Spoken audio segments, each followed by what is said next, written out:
Pendidikan menjadi salah satu sektor yang akan mengalami penormalan baru sesuai dengan rencana pemerintah dalam penanganan pandemi corona.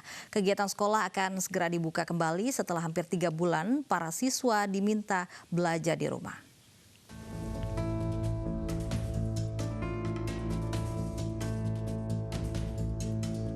Hampir 3 bulan lamanya masyarakat di sebagian daerah di Indonesia harus bekerja dan belajar dari rumah.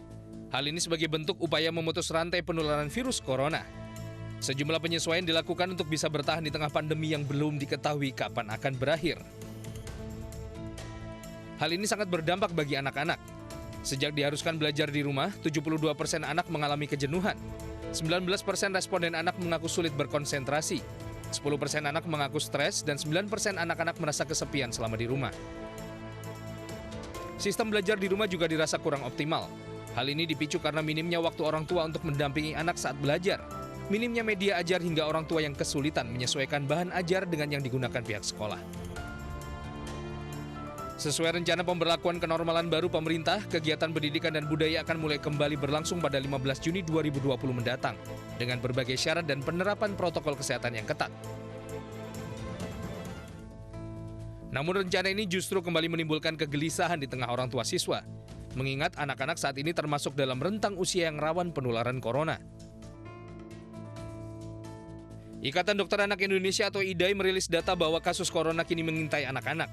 Saat ini tercatat 3.324 anak menjadi PDP corona, 129 diantaranya meninggal dunia.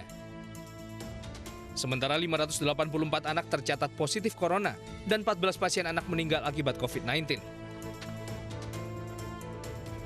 Sementara Kementerian PPA merilis data bahwa anak usia 0 hingga 14 tahun juga rentan terhadap penularan corona. Hal ini sekaligus menggugurkan data bahwa kisaran usia manula menjadi yang paling rentan terhadap penularan COVID-19. Dengan fakta ini, rencana kenormalan baru di sektor pendidikan kini menjadi sorotan. Mekanisme pengawasan anak selama belajar dan bermain di sekolah menjadi pekerjaan besar bagi pengelola sekolah dan orang tua untuk memastikan anak tidak akan tertular virus corona. Jaminan keamanan mutlak diberikan untuk memastikan anak dapat belajar dan bermain dengan aman di tengah pandemi COVID-19. Tim Liputan iNews melaporkan.